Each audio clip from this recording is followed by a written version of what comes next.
Meus queridos irmãos e irmãs, com grande alegria, celebramos hoje a memória de São João Maria Vianney, o pároco da pequena cidade de Ars, na França.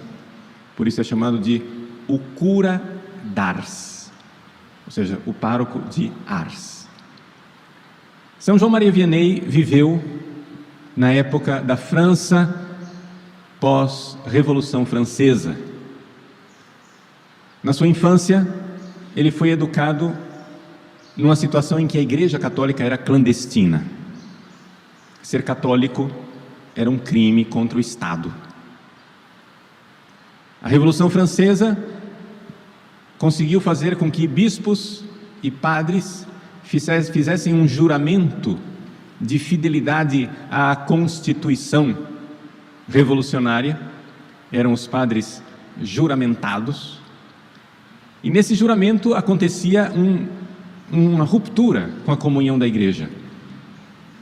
Ou seja, inúmeros padres e bispos romperam sua comunhão com Roma, com os ensinamentos de 2000 anos da Igreja, para se juntar à Revolução Francesa.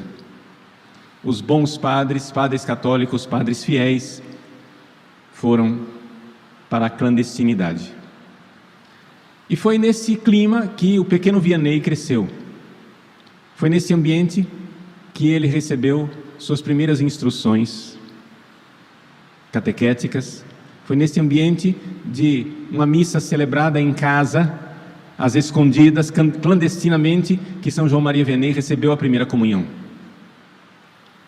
Por isso, já desde pequenino, ele foi formado para a fibra de uma fidelidade a Deus e uma fidelidade à Igreja, que sabia que tinha que pagar o seu preço. São João Maria Vianney não cresceu numa sociedade como a nossa, em que nós achamos óbvio que a gente pode ir à igreja. Surge uma pandemia, então não pode ir à igreja, então a gente também não vai e pronto. E tudo fica muito óbvio, tanto faz ir como não ir. São João Maria Vianney nasceu arriscando a vida para receber os sacramentos. Se um daqueles padres não juramentados, ou seja, os padres fiéis à Igreja Católica, fossem apanhados com um grupo de fiéis celebrando missa, era morte certa para todos, não somente para o padre. O massacre que os revolucionários franceses fizeram de milhares e milhares de fiéis católicos naqueles tempos não é uma ficção, é uma realidade. Milhares de católicos e de padres e bispos fiéis foram executados, muitos deles na guilhotina, pelo crime de ser católico. Essa é a Revolução Francesa, que é ensinada nas nossas escolas como sendo uma coisa boa. Como pode ser boa uma revolução com os frutos de perseguição da Igreja?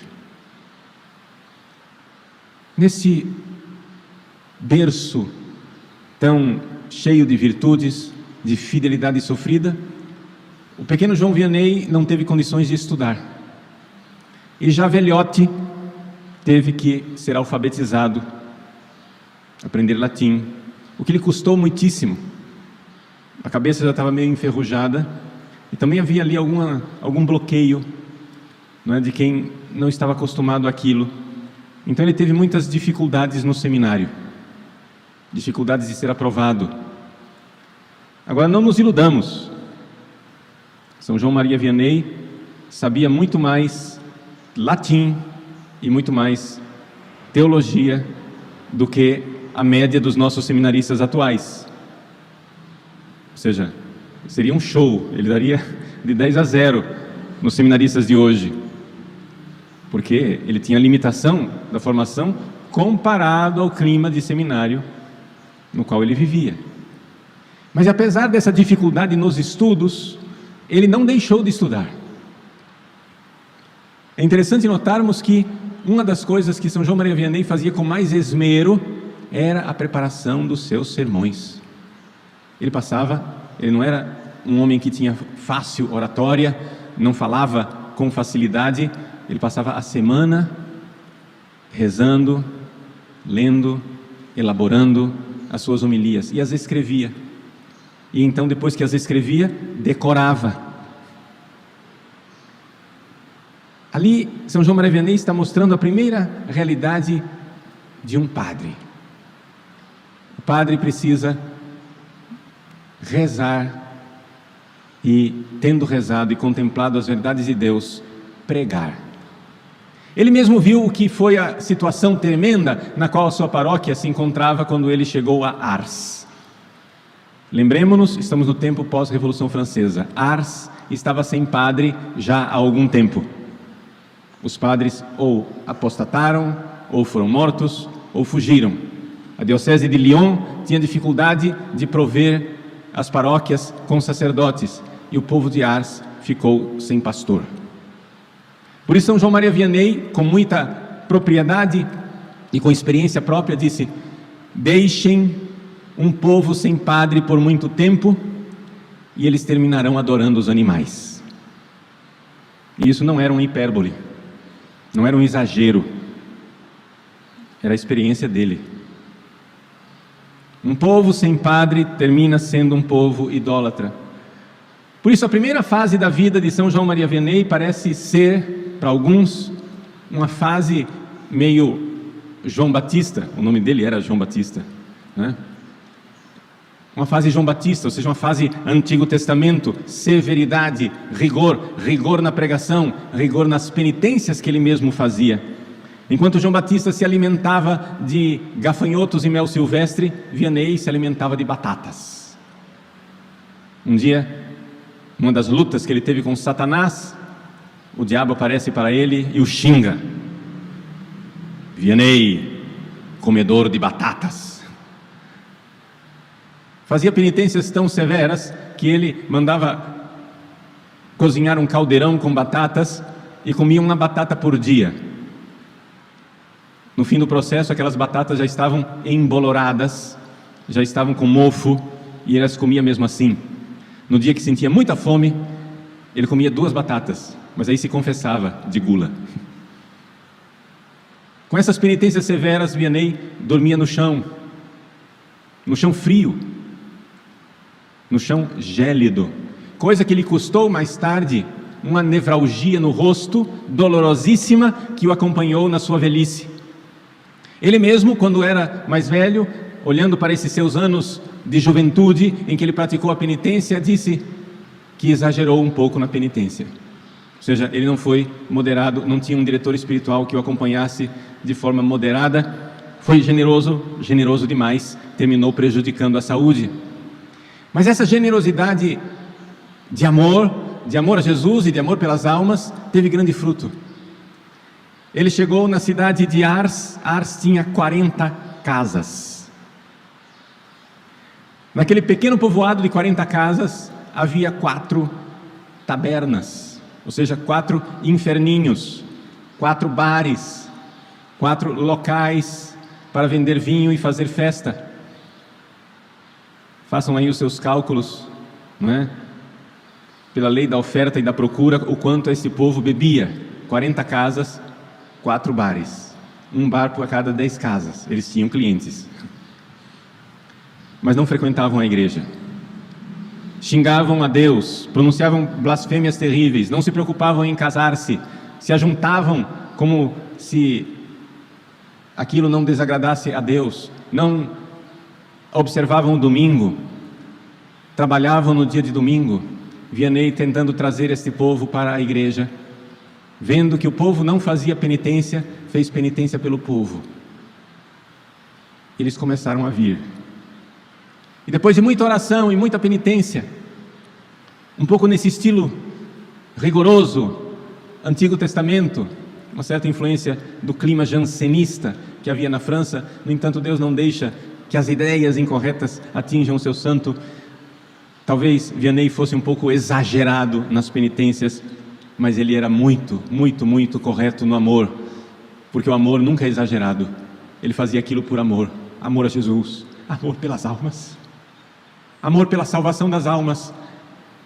Jesus, o que será dos meus paroquianos? Senhor, convertei a minha paróquia. Esse era o seu pedido dioturno. convertei a minha paróquia. Salva estas almas, Jesus.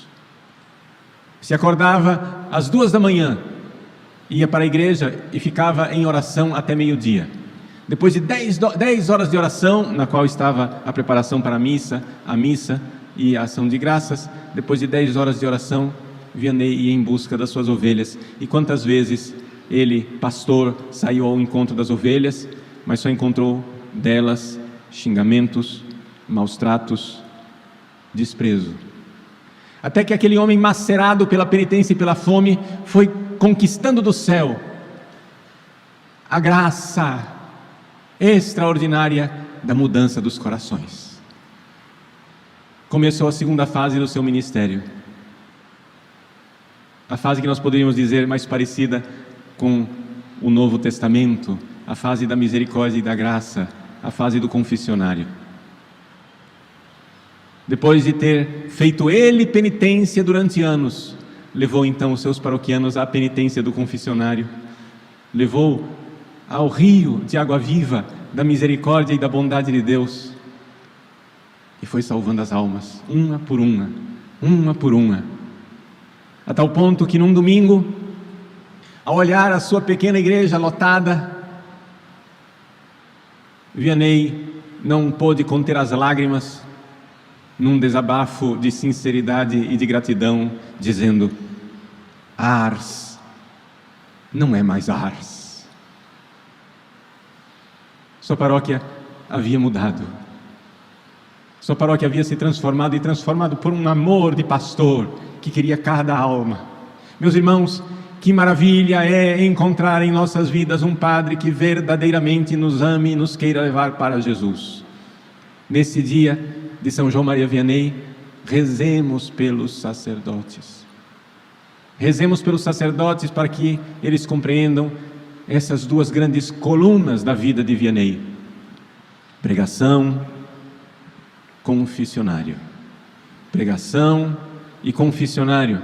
Nós vemos muitas vezes que os padres dos nossos dias estão muito ocupados em preencher o calendário pastoral de atividades, missas, muito preocupados em que comunguem todos, comunguem muitos, comunguem muitas vezes. Tudo isso é coisa muito boa, mas se não tiver a preparação da pregação e do confessionário, tudo isso é péssimo. É péssimo celebrar missas e dar a comunhão para um povo que não se confessa. É ofensa a Deus. Atraso e ruína espiritual de um povo ter as portas da igreja escancaradas para missas numerosas e confissões raras, ter grandes filas de comunhão e ter o confessionário vazio, ver o padre que desce aplaudido da pregação, quando na verdade ele deveria descer da pregação e do púlpito com o povo em lágrimas batendo no peito. Meus irmãos, todos os padres deveriam olhar para os seus fiéis como Vianney olhou e dizer: meus filhos, eu quero levar-vos para o céu. E o que leva para o céu não é número de missa, o que leva para o céu não é número de comunhão. Se essas missas não forem para a glória de Deus, e se essas comunhões forem sacrílegas, é a perdição e a ruína da igreja. Por isso Vianney, que não era grande pregador, tornou-se pregador. Como São Paulo, Vianney fez tudo para todos. São João Maria Vianney, que não era pregador, subiu, fez violência a si mesmo para subir ao púlpito e para dizer aos seus filhos o caminho do céu, para lhes instruir, para lhes ensinar, para indicar, para repetir com certeza, com gravidade, com urgência e com seriedade: meus filhos, vamos nos converter. E depois da pregação, colocar-se generosamente, colocar-se com alegria, colocar-se sacrificadamente no confessionário, atendendo a cada um, não para se livrar de uma fila de confissão, mas para realmente curar a ovelha doente, enfaixar a ovelha ferida. Quantas vezes São João Maria Vianney teve que enfrentar Satanás? Por quê? Pela raiva, pela fúria de Satanás, pelo bem que ele estava fazendo. Quando no dia seguinte, São João Maria Vianney ia atender no confessionário, aspas, um peixe grande, ou seja, um grande pecador que há muitos anos não se confessava e queria voltar para Deus, na noite anterior, São João Maria Vianney apanhava do diabo, como o Padre Pio, levava uma surra física. Na luta com Satanás para libertar os seus fiéis. Eis o pastor que luta com o lobo para salvar as ovelhas. Meus queridos, sem um sacerdote santo, o nosso povo terminará, como diz São João Maria Vianney, adorando os animais. Eu diria pior, adorando aos falsos deuses, sendo escravo do demônio. E para libertar da escravidão este povo, nós precisamos rezar pelos sacerdotes. Infelizmente, miseravelmente, na nossa arquidiocese de Cuiabá, nós não temos nenhum Vianney, nenhumzinho, e não sei se no Brasil existe um padre com a estatura de santidade de São João Maria Vianney. Mas isso não deve nos desanimar. Isso deve fazer com que nós, mais insistentemente, mais generosamente, rezemos pelos sacerdotes. Jesus, dai-nos santos sacerdotes. Jesus, dai-nos sacerdotes conforme o vosso sagrado coração. É de São João Maria Vianney a frase que nós bem conhecemos, que o sacerdote é um dom, um presente, uma graça do Sagrado Coração de Jesus. Peçamos, rezemos generosamente, como fizemos na noite de sábado para domingo. A nossa paróquia fez uma vigília pela santificação dos padres e dos seminaristas. No final de semana passada, a noite inteira, a igreja, com a graça de Deus, com a bondade de Deus e com a generosidade dos fiéis, passou a noite inteira, com o devido distanciamento social, mas passou a noite inteira praticamente cheia, com numerosos fiéis que passaram a noite inteira rezando pela santificação dos sacerdotes. Meus queridos, um cordial, sincero e profundo Deus lhes pague. Deus lhes pague. No céu vocês verão os frutos do que vocês fizeram, mas continuem rezando pelos padres. O diabo está ao redor procurando a quem devorar, e o primeiro que ele quer atingir é o pastor. Rezemos pelos nossos párocos, por todos os sacerdotes do mundo inteiro, que Deus tenha piedade da igreja e nos dê numerosos Vianneys, sacerdotes conforme o Sagrado Coração de Jesus. Amém.